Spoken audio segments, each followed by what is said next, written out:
it's Jen. Welcome back to Bookish Blonde. Today, I want to have a little chatty discussion about Netgalley. I want to make sure everyone out there, all my viewers, know what Netgalley is. It's such an amazing service. This isn't sponsored or anything. I love using Netgalley to get some digital release early copies of some books that I'm anticipating.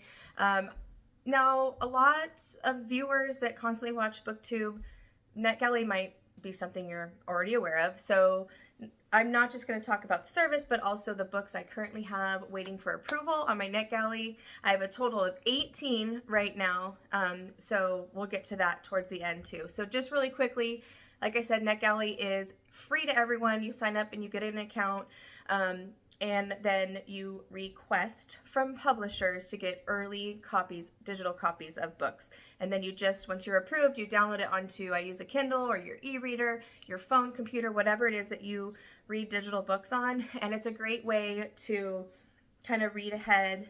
Obviously, the publishers and Netgalley, the reason is they want to build excitement around their books, get people talking about it, build awareness and all of that. So they ask you to leave a review.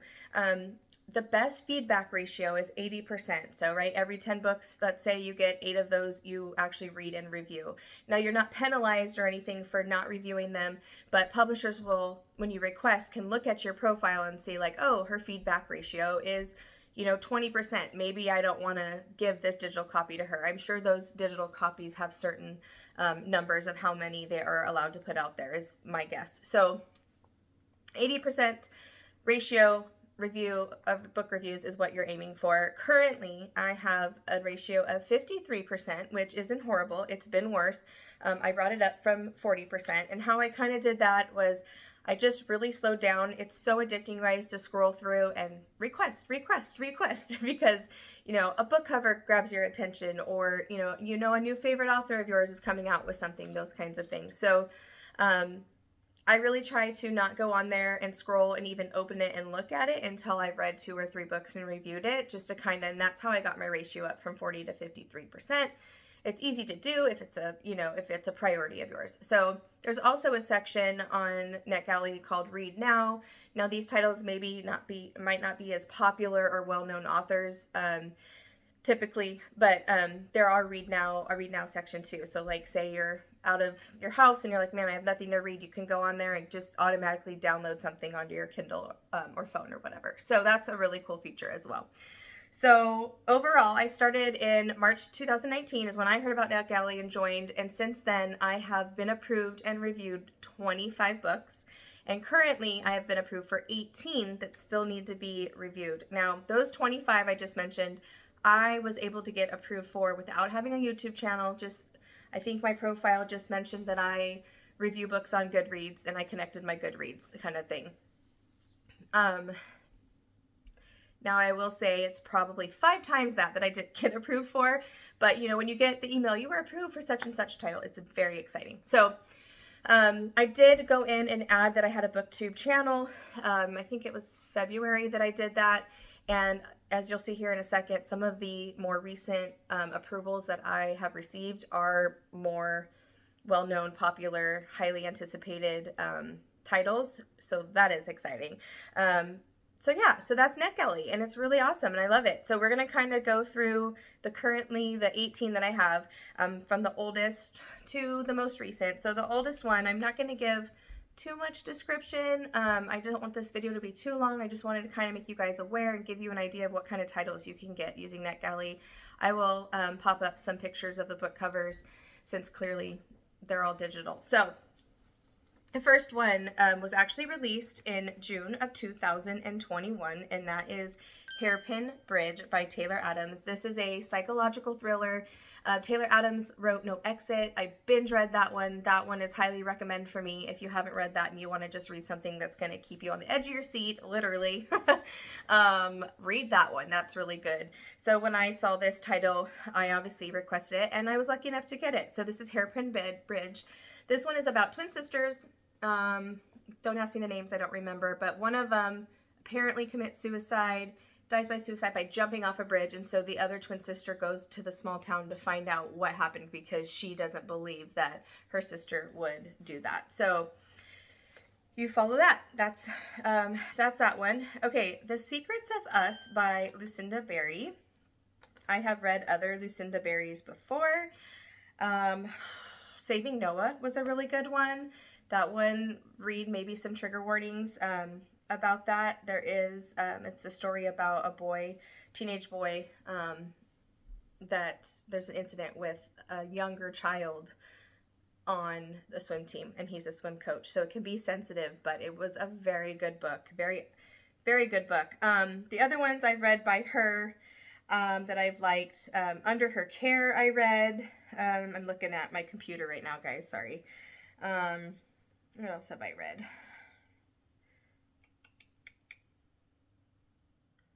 Best of Friends I read. Perfect Child I read. I would say Saving Noah and The Perfect Child are my two higher recommendations by her that I've read so far, but I've only read 4 by her. I do own When She Returned and The Secrets of Us, obviously. I just have the digital copy from Netgalley. So The Secrets of Us, sorry, I'm getting all over the place. I get excited when I talk about books. So again, The Secrets of Us looks like it's going to be sisters. I guess there's a theme here, guys. Sisters and a psychological thriller. We have a troubled past. It looks like the sisters were in foster care at one point. One of the sisters is committed to a psychiatric hospital after trying to kill her husband. So Crystal, her sister, drops everything to defend her, and that's all I want to know. I love books about sisters, and twins are fascinating. I have said that before on this channel, but there you go. There's that one. This one I want to talk about is by Ruth Emmy Lang. This is her second book. I read her first one and really liked it. This is The Wilder Woman, and the first one she read, and why I was like, when I saw this title pop up on Netgalley, I said, oh yes please, because I just randomly picked it up at my library and I thoroughly enjoyed it. I gave it like 4 or 4.5 stars. It had a little bit of magical fantasy elements in it. And so, yeah, it was just a nice surprise how much I enjoyed that one. Okay, in Wilder Women, we are following a girl named Nora who disappeared 5 years prior, and she has 2 daughters, and the older of her 2 daughters should have had it seen it coming because she can literally see the future. So again, we have a little magical realism, which I really enjoy in books. She's got some psychic abilities, but she was not able to foresee this happening. Whatever happened to her mom happened. So that's kind of the basis of the story. We also have a younger sister who is estranged from the family. She cannot see the future, but she has a really good memory. And she can also hear echoes of memories from other people that have died. So that's kind of where we are. Obviously, they're going to probably try to unravel what the heck happened to mom. This one has received lower ratings on average, but I'm still going to pick it up. I really liked her writing. So yeah, that's that. Okay, next one is Well-Behaved Women by Caroline Lamond. Now, this one is, I believe it takes place in like the 20s, and it may be a female-female romance. I'm not 100% sure on that one. But it just sounded interesting. The cover caught my eye, to be honest. And never read anything by this author before, so I thought, okay, let's try it out. Maybe let's just see if I get approved, and I did. So sorry, I had to look it up. Okay, so in Well-Behaved Women, we are following a girl named Miriam who was abandoned by her mother, abused by her father, and had to support herself through prostitution. So she tries to escape this brutal reality, and in 1917 she's the highest paid actress in Hollywood. So she kind of takes matters into her own hands and gets herself to a better place, which is awesome. And then we enter Maybelle, who's a God-fearing farm girl from Kentucky. And so they meet, and it says their lives are changed forever. I don't want to read too much, but I know we're going to have, the 1920s is an era that I like to read books in. We're in Hollywood in the Roaring 20s, so, I mean, just that alone, I was like, ooh, I want to check that out. So that is Well-Behaved Women. Okay, the next one is The Senator's Wife by Liv Constantine. Now, The Last Mrs. Parrish was a 5-star, one of my all-time favorite suspense, mystery, psychological thrillers. I love that book. There's actually a second one, The Next Mrs. Parrish, that it has not been released yet, that I'm highly anticipating. But yeah, with The Senator's Wife, we have a little bit of a political thriller. It has a 3.78 rating on Goodreads. It was released in May of 23. It takes place in Washington, D.C. It's psychological suspense. And that's all I want to know. It's Liv Constantine. It's going to be a good time. 100% good time. So I will definitely, most of these I plan on giving feedback on. It's just a matter of time. Too many books, so little time, right? Okay, the next one is by Rachel Hawkins, The Heiress. This came out in January of 24. I have read other Rachel Hawkins and loved it. So that was another kind of course, go-to request, fingers crossed. So The Heiress by Rachel Hawkins, I believe I've talked about this on my channel before. It follows Ruby McTavish. She is a very wealthy lady who lives in North Carolina. She has had, I believe, she's widowed 4 times over. All of her husbands have died mysteriously. And you kind of get, I think, 2 timelines where you get a past timeline where you're meeting all these husbands and a current timeline. She wants to give her whole fortune to, I believe, her stepson or adoptive son. Adopted son, and of course her other children are not happy about that. So that's all I know about that one. It's got pretty good reviews so far that I've heard, and that's definitely something I will be picking up at some point. Next one, Where the Dead Sleep by Joshua Moling. Now, I actually own a copy of this one.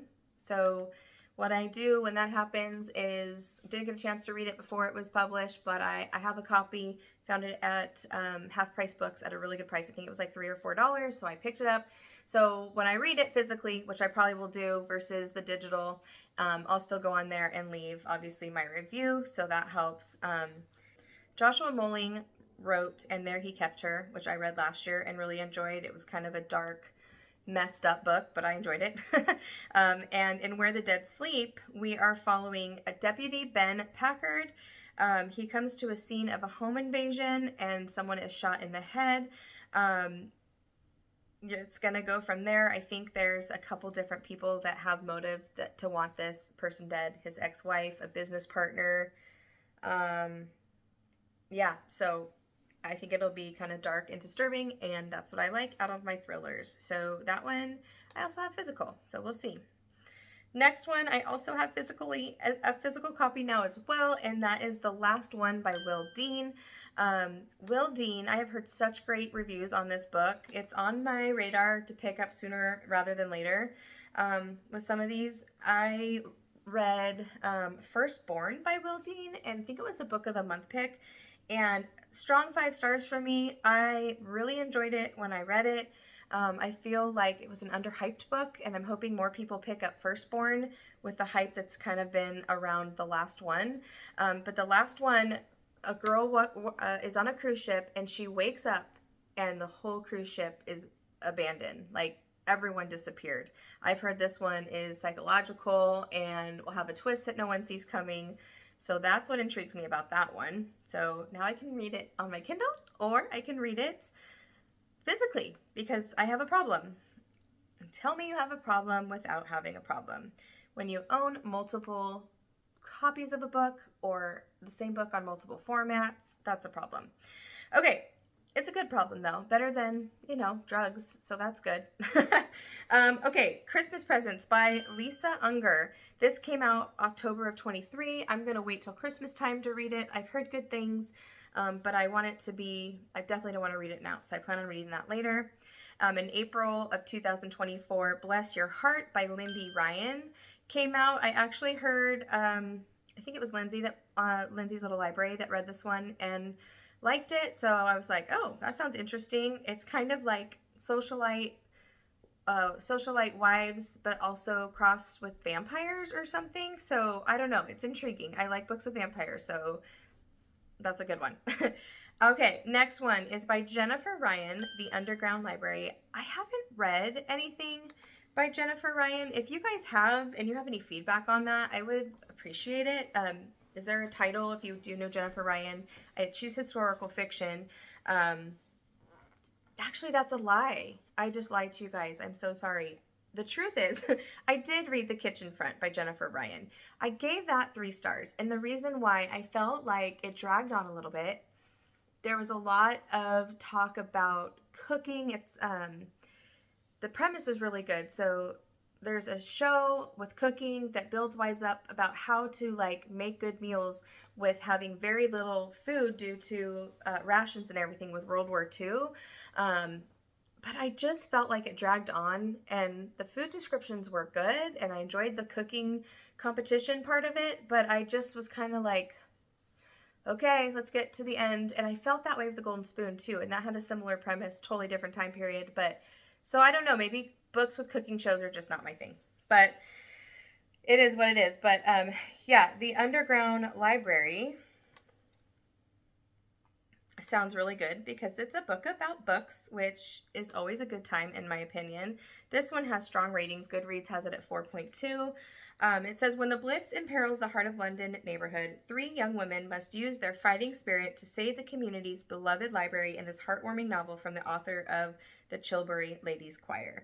So we have a librarian named Juliet, and she gets together with some women to save the library, and that sounds amazing. I love women empowering women. I like library and books, and so I think this will be interesting. I think there's bombs that maybe are threatening to destroy the library, so she tries to relocate the library, and obviously the underground library, right? So I'm guessing it's underground. But I definitely want to give Jennifer Ryan another chance because her writing was strong. I just didn't care about the premise of the book as I started reading it. A lot of people love it though, so I think that's a me problem. I feel like I'm an unpopular opinion on that one. Okay, I got a few more.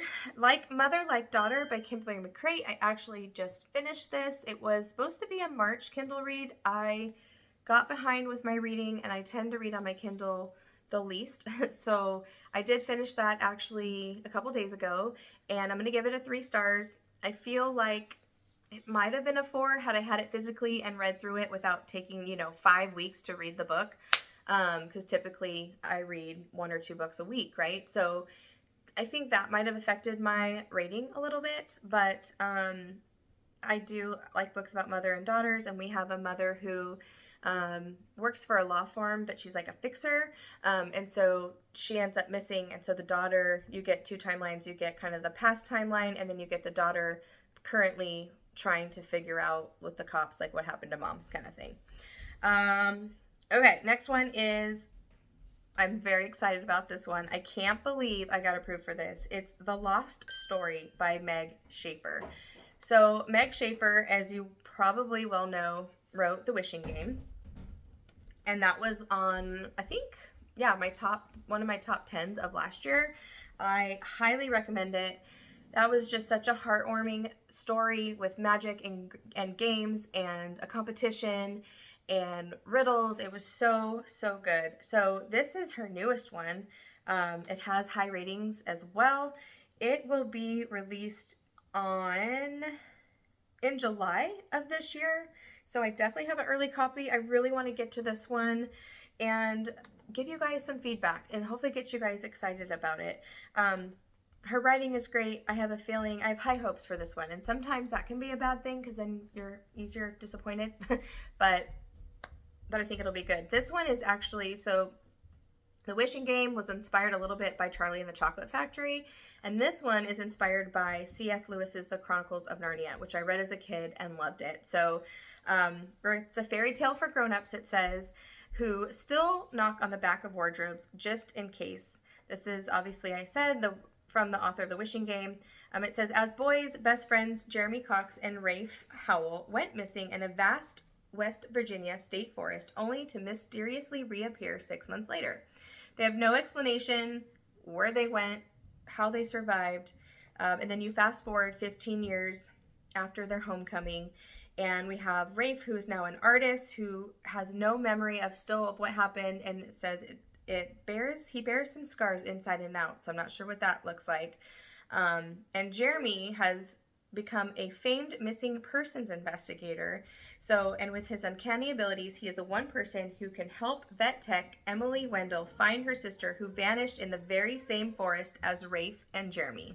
So, yeah, so it sounds so good. I love this. I love this book, and I haven't even read it yet. It's a gorgeous cover, too. So, this is another one on my Netgalley that I'll probably pick up sooner rather than later. All right, just released in March of 2024, so last month, is Listen for the Lie by Amy Tintera.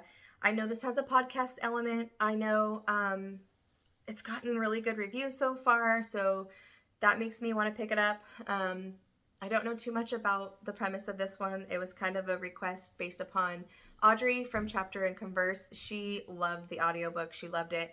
I may wait to see if I can get this audio from my library, but still, again, I'm going to go back and give that feedback. That wasn't my intention when I requested it, but I've heard such great rave reviews on the audiobook, so that makes me kind of want to listen to it and listen to the lie. So that's a perfect combination there. Coming out in June of this year is Shelterwood by Lisa Wingate. Lisa Wingate is historical fiction. I've read a few by her. Most people have heard of her. I'm trying to think. Before We Were Yours is the title that I read and loved, and a lot of people, it's a very well-known book. I think that's the only one I've read by her. I'm scrolling on my Goodreads really quick, you guys. Yeah, I think that's the only one I've read by her. So we are following 11-year-old Olive Augusta Radley. She knows that her stepfather doesn't have good intentions towards the two Choctaw girls boarded in their home as wards. So when the older girl disappears, Ollie flees to the woods, taking 6-year-old Nessa with her. Together they begin a journey against the rugged winding stair mountains, the notorious territory of outlaws, treasure hunters, and desperate men. Along the way, Ollie and Nessa form an unlikely band with others like themselves, struggling to stay one step ahead of those who seek to exploit them, or worse. Then we have a timeline in 1990, Oklahoma. So I hope those timelines, 1909 and 1990, right, with the numbers, I hope it's not confusing. I'm sure it'll be fine. So yeah, so we are following two different timelines. In 1990's timeline, we're following a law enforcement ranger. Don't want to read too much there, but it says it's an emotional novel where Lisa Wingate traces the story of children abandoned by the law in the battle to see justice done. So sounds good. All right, next one is The Next Mrs. Parrish by Liv Constantine. I referenced Liv Constantine earlier. I definitely will pick this one up. I actually got my hands on a hard copy of The Last Mrs. Parrish. Yes, I just actually from Pango picked up a hard copy of The Last Mrs. Parrish because I read it so long ago and I lent that book out, never got it back, which is fine. It's in a good home somewhere. But I want to reread that because it was such a great book, 5 stars, and I just kind of want to reread it before I read The Next Mrs. Parrish. But that comes out in June as well of this summer. I don't want to go into too much detail because I don't know if it'll spoil the first one, but I have high hopes for that one. Okay, the next one is The Nature of Disappearing by Kimmy Cunningham Grant. I read and loved These Silent Woods by her. It was something I just randomly picked up. I now have recommended it to 3 different specific people to please read this book. You will love it. 5 stars for me. So when I saw that she had a new book coming out, and the cover is gorgeous too, I said absolutely. So I've talked about this book on my channel already, but it's a suspense book that takes place in the wilderness with a wilderness guide. There's a man that kind of ruined her life in the past, and so she kind of goes in hiding, and then there's a missing persons case, and it's a friend of hers that she's kind of been distanced from. So you kind of go into, she tries to find out what happened to her friend. It's a thriller. Her writing is beautiful. If you haven't read Kimmy Cunningham Grant yet, I highly suggest her to be read and checked out. Okay, so the last one is by Alex Finley, If Something Happens to Me. I was actually surprised that I got this one because Alex Finley is such a big name that I was surprised by that, but so excited. It comes out at the end of May. I have the intention to read it in May before it releases to try to build some of this hype and get you guys excited about picking this up. No promises, but I'm hoping to get to that one and The Nature of Disappearing and The Lost Story. Those will be my top 3 of what I'm excited about on this list, although all of them sound great. I mean, throw in The Last One by Will Dean. That's another highly anticipated one. Do have a physical copy though, so I'll probably read that one physically. So that's all I have today. I hope this got you excited or at least interested in checking out what Netgalley offers. And if you have any questions, put them down below. I'll do my best to answer. I love hearing all your comments. If any of these are also on your radar, I love talking down in the chat with you guys down below. And that's all. So happy weekend. Have a great weekend and happy reading, and I will see you guys next time. Bye.